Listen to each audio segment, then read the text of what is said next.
하나님이여, 내 속에 정한 마음을 창조하시고 내 안에 정직한 영을 새롭게 하소서. 나를 주 앞에서 쫓아내지 마시며 주의 성령을 내게서 거두지 마소서.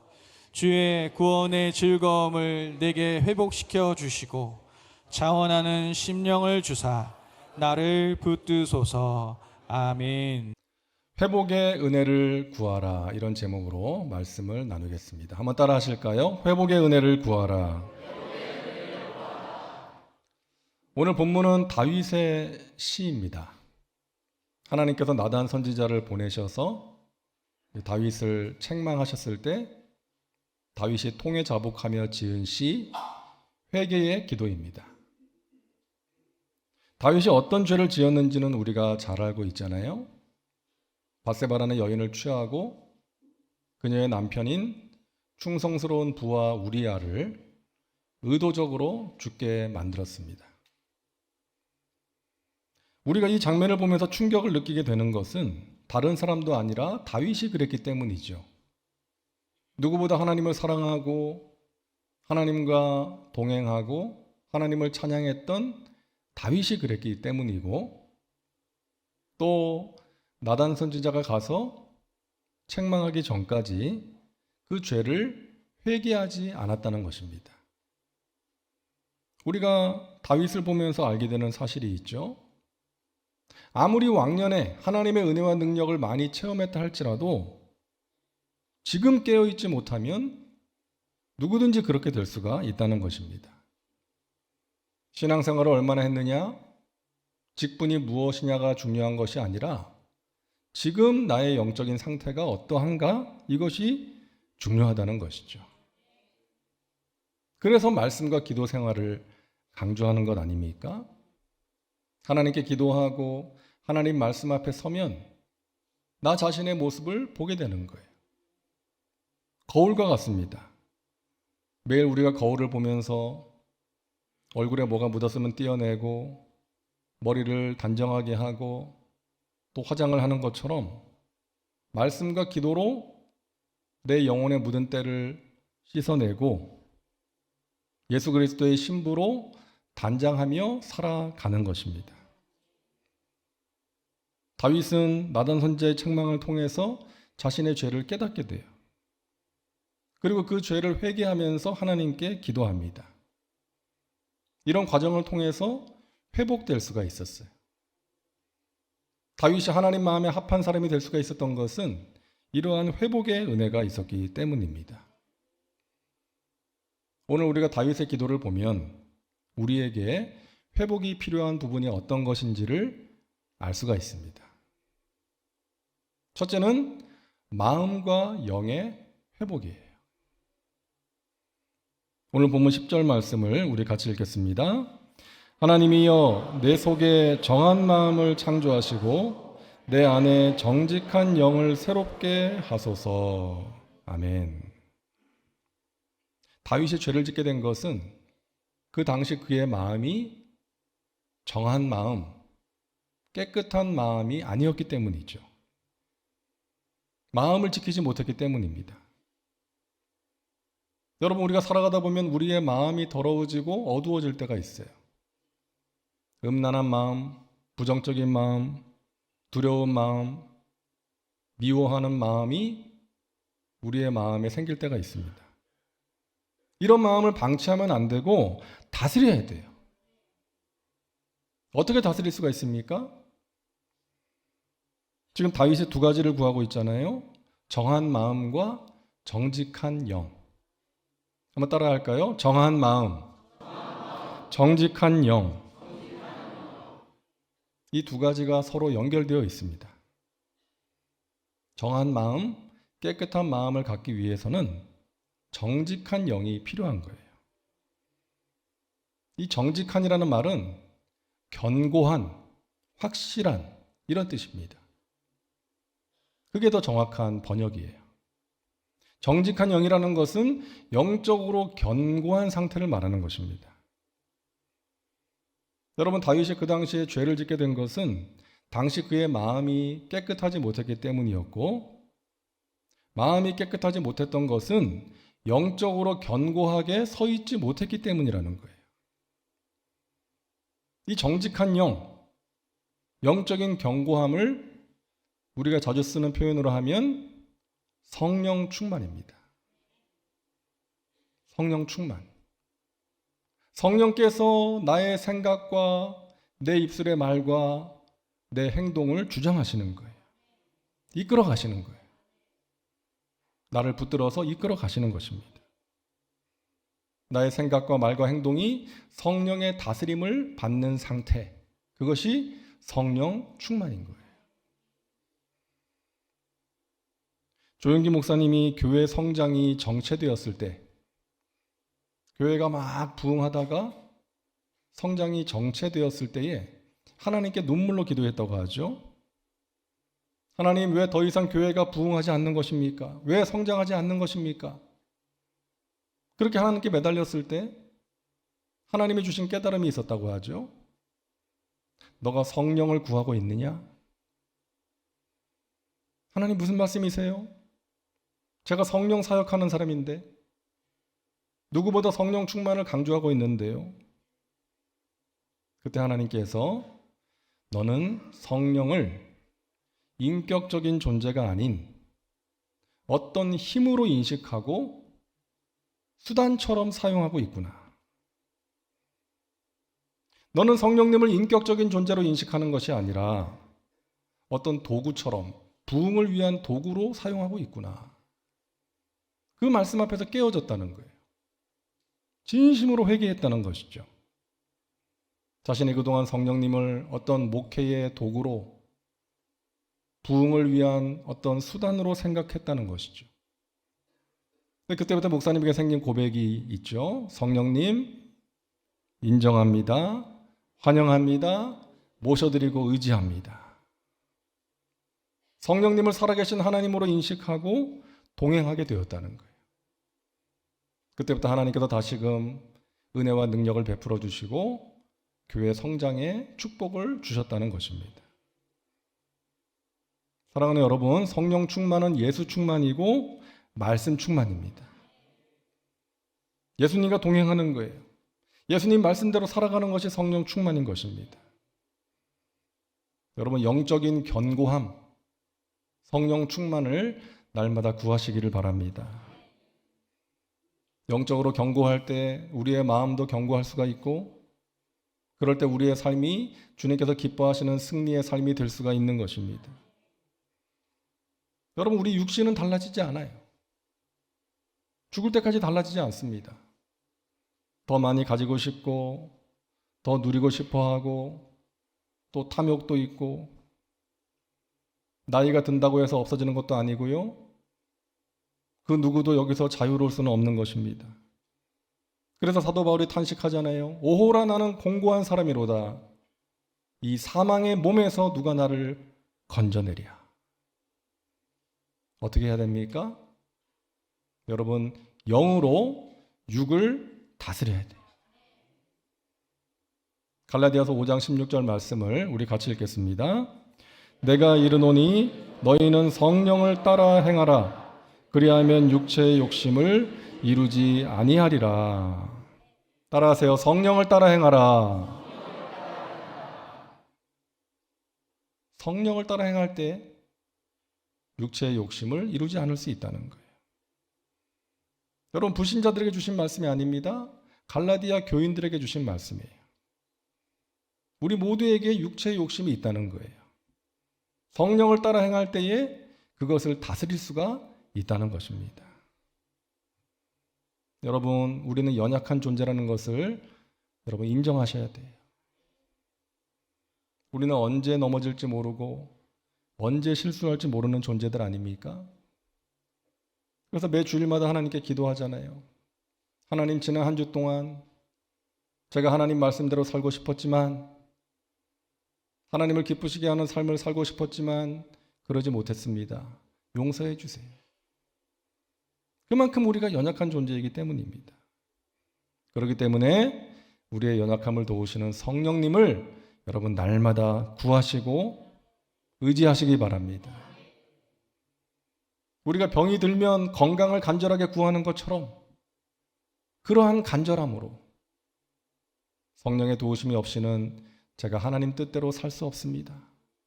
승리할 수가 없습니다. 그래서 성령님을 구합니다. 저를 붙들어 주시고 이끌어 주시옵소서. 그분을 의지하고 동행하며 살아가시기를 바랍니다. 둘째로 우리에게 필요한 회복은 하나님과의 관계 회복이 필요합니다. 오늘 본문 11절 우리 같이 읽습니다. 나를 주 앞에서 쫓아내지 마시며 주의 성령을 내게서 거두지 마소서. 지금 다윗은 하나님과의 관계가 단절될까 봐 두려워하고 있어요. 아마 다윗은 나단 선지자를 통해서 자신의 죄를 깨닫게 되었을 때 사울이 생각나지 않았겠어요? 사울 왕이 죄를 짓고 회개하지 않았을 때 얼마나 비참한 신세로 전락하는지를 다윗은 보았기 때문에 왕의 자리에 앉아 있었지만 성령을 소멸하고 시기심과 질투심에 사로잡혀서 무능하고 사악한 왕이 되는 것을 다윗은 보았기 때문이에요. 그래서 다윗은 성령을 소멸하는 것, 하나님과의 친밀한 관계를 잃어버리는 것이 가장 심각한 문제라는 것을 인식하고 있었던 것입니다. 사람들은 돈을 잃어버리고 건강을 잃어버리는 것은 심각하게 여기는데 성령을 소멸하고 하나님의 임재를 잃어버리는 것에 대해서는 별로 심각하게 여기지 않는 것 같습니다. 목사인 제가 가장 두려워해야 될 것이 뭐겠어요? 하나님께 쓰임받지 못하는 거예요. 성령을 소멸하는 거예요. 제가 하고 있는 예배, 또 말씀, 기도, 이것이 제가 해야 되는 어떤 일이 되어버리는 거예요. 그러면 순수함과 간절함을 잃어버리게 되는 거예요. 그것이 가장 두려운 일이죠. 그런 종을 하나님께서 쓰실 수가 없기 때문에, 하나님의 능력이 나타날 수가 없기 때문입니다. 그래서 세월이 흐르고 목회의 연륜이 쌓이면 쌓일수록 순수함을 잃어버리지 않고 하나님을 향한 간절함을 잃어버리지 않고 은혜를 사모하는 그러한 종이 되어야 하는 것입니다. 비단 저에게만 해당되는 내용이 아니죠.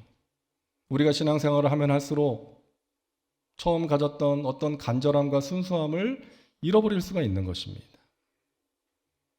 사랑하는 여러분, 하나님과의 관계를 점검하시기를 바랍니다.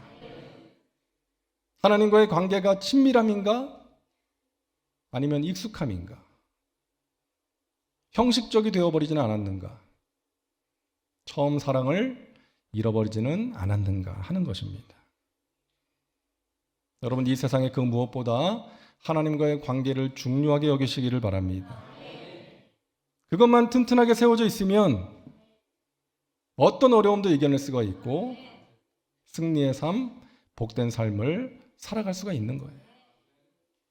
하나님과의 친밀한 관계 속에서 하나님이 주시는 은혜와 평강과 신령한 복을 누리며 살아갈 수가 있는 것입니다. 제가 살았던 터키는 이 경제적으로 또 외교적으로 예전에 비해서 많이 발전한 나라입니다. 또 국제, 또 세계에서도 영향력을 넓혀가고 있는 나라고 앞으로 잠재력이 많은 나라예요.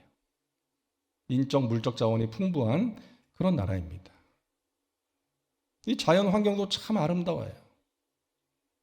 그래서 제가 그곳에 살 때 종종 가졌던 마음은 이 나라가 하나님을 믿고 섬기는 나라면 얼마나 좋을까.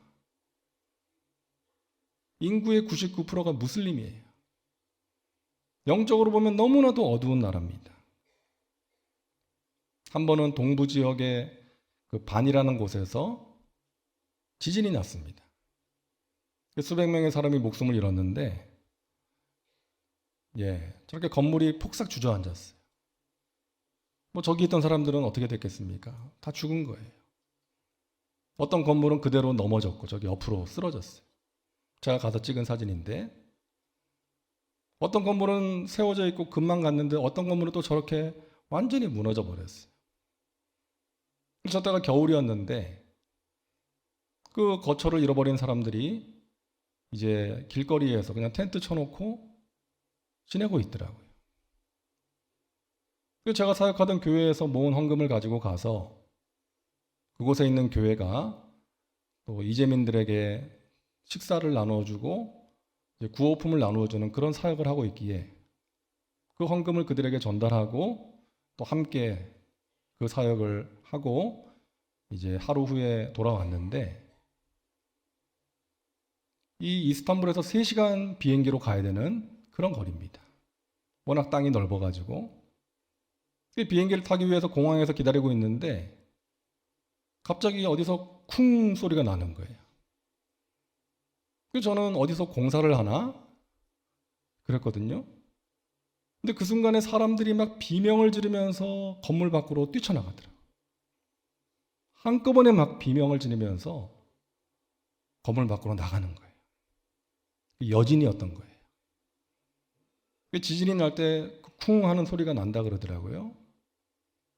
저는 그걸 몰라가지고 그냥 앉아 있었는데 그 지진을 경험한 사람들은 그 두려움과 공포 때문에 그 트라우마가 있어가지고 밖으로 다 뛰쳐나가는 거예요. 제가 그들의 모습을 보면서 하나님께 기도하게 됐습니다. 하나님, 저들이 저러한 두려움과 절망 속에서 하나님을 알게 하여 주옵소서. 자신들이 믿고 있는 그 알라가 자신들을 지켜주지 못하고 천지를 지으시고 다스리시는 하나님이 자신들을 지켜준다는 것을 알게 하시고 하나님의 독생자 예수 그리스도가 구원자라는 것을 알게 하여 주옵소서. 사랑하는 여러분, 우리가 대한민국에 살면서 이렇게 예수님을 믿음으로 구원받아 하나님 나라의 백성이 되었다는 것 정말 귀한 복입니다. 우리가 예수님을 믿음으로 하나님 나라의 백성으로 이렇게 살아가고 있다는 것 여러분 귀한 복이라는 것을 믿으시기를 바랍니다. 그리고 여러분을 사랑하사 구원하신 그 하나님을 더욱더 가까이 하시고 하나님과의 친밀한 관계 속에서 하나님이 주시는 은혜와 평강과 신령한 복을 누리며 살아가시기를 주님의 이름으로 축복합니다. 하나님과의 친밀한 관계 우리에게 가장 소중한 것입니다. 세 번째로 우리에게 필요한 회복은 구원의 기쁨입니다. 오늘 본문 12절 말씀을 우리 같이 읽겠습니다. 주의 구원의 즐거움을 내게 회복시켜 주시고 자원하는 심령을 주사 나를 붙드소서. 아멘. 죄를 지으면 기쁨이 사라지죠. 죄 짓고 행복한 사람은 없습니다. 지금 다윗은 다시금 주님을 기쁨으로 찬양할 수 있기를 간구하고 있습니다. 여러분, 우리가 살고 있는 이 시대는 기쁨이 사라진 시대 같습니다. 기뻐할 만한 일, 웃을 일이 별로 없는 시대예요. 근데 하나님은요, 우리에게 살인하지 말라, 간음하지 말라, 도둑질하지 말라 이런 명령만 하시는 게 아니라 항상 기뻐하라. 주 안에서 항상 기뻐하라. 너희 안에 있는 기쁨을 빼앗기지 말아라. 이런 명령도 하시는 거예요. 우리가 순종해야 될 명령 아닙니까? 자, 그렇다면 우리가 어떻게 그러한 기쁨을 누리며 살 수가 있습니까? 12절 말씀 다시 보세요. 주의 구원의 즐거움을 내게 회복시켜 주시고 자원하는 심령을 주사 나를 붙드소서. 어떤 즐거움이에요? 주의 구원의 즐거움. 다윗은 지금 주님이 주시는 즐거움의 회복을 구하고 있는 것입니다. 어떤 환경이나 소유가 주는 즐거움이 아니라 주님이 주시는 즐거움, 구원의 즐거움이에요. 누가복음 10장 17절입니다. 70인이 기뻐하며 돌아와 이르되 주여 주의 이름이면 귀신들도 우리에게 항복하더이다. 이 전도하러 나갔던 70명의 전도대원들이 예수님께 돌아와서 기쁨으로 보고하는 거예요. 주님의 이름을 부를 때 귀신들이 항복했습니다. 그 기쁨으로 보고할 때 예수님께서 이런 말씀을 하세요. 누가복음 10장 20절 우리 같이 읽겠습니다. 그러나 귀신들이 너희에게 항복하는 것으로 기뻐하지 말고 너희 이름이 하늘에 기록된 것으로 기뻐하라. 아멘. 귀신들이 항복하는 그 눈에 보이는 현상만으로 기뻐하지 말라는 거예요. 오늘날 우리에게 적용해 본다면 사업이 잘 되고 직장에서 승진하고 원하는 것이 이루어지고 자식이 잘 되는 것 물론 기뻐할 만한 일이지만 그런 현상만으로 기뻐하지 말고 본질을 가지고 기뻐하라는 거예요. 너희 이름이 하늘에 기록된 것으로 기뻐하라. 내가 구원받은 것, 하나님의 사랑 안에 거하는 것, 영원한 생명을 소유한 것, 하나님 아버지의 품 안에서 하나님이 주시는 좋은 것을 누리며 살 수 있다는 것, 이런 것들로 인해서 기뻐하라고 예수님께서 말씀하시는 것입니다. 그래서 우리에게도 다윗의 기도가 필요해요. 주의 구원의 즐거움을 회복시켜 주시옵소서. 주님이 주시는 기쁨, 구원의 기쁨입니다. 하박국 선지자가 말하죠. 비록 무화과 나무가 무성하지 못하며 포도나무에 열매가 없으며 감람나무에 소출이 없으며 밭에 먹을 것이 없으며 우리의 양이 없으며 외양간에 소가 없을지라도 나는 야훼로 말미암아 즐거워하며 나의 구원의 하나님으로 말미암아 기뻐하리로다. 우리는 보통 무화과 나무가 무성해야 기뻐하고 포도나무의 열매가 풍성해야 기뻐하고 감람나무에 소출이 많아야 기뻐하고 밭에 먹을 것이 많아야 기뻐하고 우리의 소와 양이 건강하게 자라고 새끼를 많이 낳아야 기뻐하잖아요. 물론 그럴 때 기쁘죠. 그런 기쁨이 우리에게 필요합니다. 하지만 그럴 때만 기뻐하면 항상 기뻐할 수가 없는 것이죠. 힘든 일이 있고 없는 것이 있어도 하박국 선지자의 고백처럼 구원의 하나님으로 인하여 나를 죄와 저주 가운데서 구원하신 하나님, 또 앞으로도 내가 만날 인생의 어려움 가운데서 나를 구원하실 그 하나님을 바라보면서 하나님으로 인해서 기뻐할 수 있어야 한다는 것입니다. 저와 여러분에게 이와 같은 기쁨이 회복될 수 있기를 간절히 소망합니다. 여러분, 어린아이는요 하루에 300번 정도 웃는데요. 어른들은요 하루에 3번 웃는데 마지못해 웃고 어쩔 수 없어서 웃고 기가 막혀서 웃는답니다. 여러분, 우리 교회에서요 저를 보면 와 목사님이다 그러면서 활짝 웃는 꼬마 아이가 있습니다. 얼마나 사랑스러운지 모르겠어요. 너무 귀여워. 제가 뭐 특별히 해준 것도 없는데 그러더라고요. 너 엄마가 교육시킨 것 같진 않아요. 자기가 그냥 스스로 그렇게 하는 것 같아요. 저를 보면 아 목사님이다 그러면서 활짝 웃어요. 제가 그 모습을 보는데 얼마나 마음이 좋은지 제가 행복해지더라고요. 저한테 뭘 줘야 되지? 막 주고 싶은 거예요. 제가 뭘 좋아할까? 엄마한테 물어봐야 되나? 이런 마음이 생기더라고요. 제가 오늘 말씀을 준비하다가 이런 생각이 들었습니다. 내가 하나님을 보면서 와 하나님이다 이러면서 활짝 웃을 수 있다면 우리 하나님이 얼마나 좋아하실까? 하나님이 날 위해 독생자도 주셨고 늘 내 곁에 계신다는데 나에게 좋은 것을 주시는 하나님이신데 그 하나님을 생각하고 하나님을 바라보면서 내가 기뻐하고 좋아하면 우리 하나님도 얼마나 행복해 하실까? 그러면서 하나라도 더 주시지 않을까? 이런 생각을 해보았습니다. 여러분, 교회가 그런 곳 아닐까요? 세상에 줄 수 없는 기쁨을 누릴 수 있는 곳 아닙니까? 예배 드리는 것이 기쁘고, 만나면 좋은 친구 함께 할 수 있어서 기쁘고, 하나님의 임재를 경험해서 기쁘고, 하나님이 나에게 주시는 말씀이 있어서, 응답이 있어서 기쁜 거예요.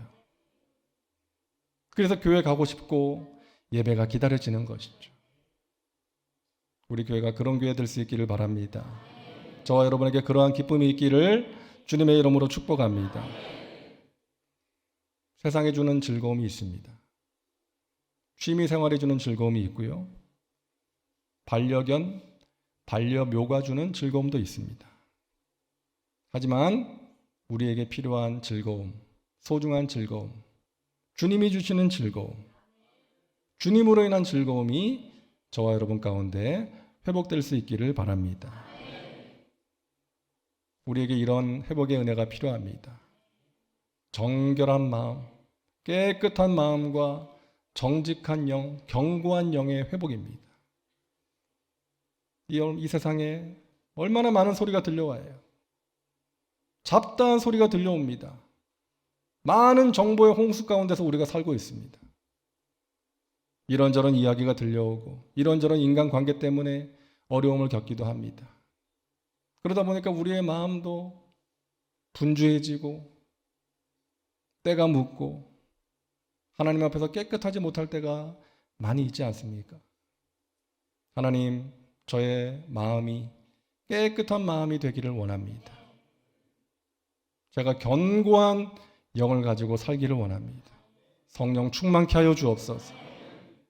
그러기 위해서 하나님과의 친밀한 관계 속에서 살게 하시고 세상이 줄 수 없는 하나님이 주시는 또 하나님으로 인한 기쁨이 제 안에 회복되게 하여 주옵소서. 이러한 회복의 은혜 가운데 여러분 하나님이 주시는 복된 삶, 승리의 삶을 살아가시기를 주님의 이름으로 축원합니다. 기도합니다. 좋으신 하나님, 우리를 영원한 죄와 저주에서 구원해 주신 하나님을 찬양합니다. 지금도 우리 곁에 계셔서 우리에게 힘을 주시고 우리의 작은 신음에도 응답하시는 하나님 감사합니다. 오늘 다윗의 기도가 우리의 기도가 되기를 원합니다. 깨끗한 마음과 견고한 영의 회복, 하나님과의 친밀한 관계의 회복, 하나님이 주시는 기쁨의 회복이 우리 가운데 있게 하여 주옵소서. 기도의 열정이 식어졌습니까? 회복되게 하여 주옵소서. 하나님 말씀을 가까이 하지 못하고 있습니까? 회복되게 하여 주옵소서. 깨어진 관계 속에서 힘들어하고 있습니까? 그것도 회복시켜 주시옵소서. 세상에 주는 즐거움이 아니라 주님 안에서 주님으로 인한 즐거움이 우리 가운데 회복되게 하여 주시옵소서. 예수님의 이름으로 기도하옵나이다.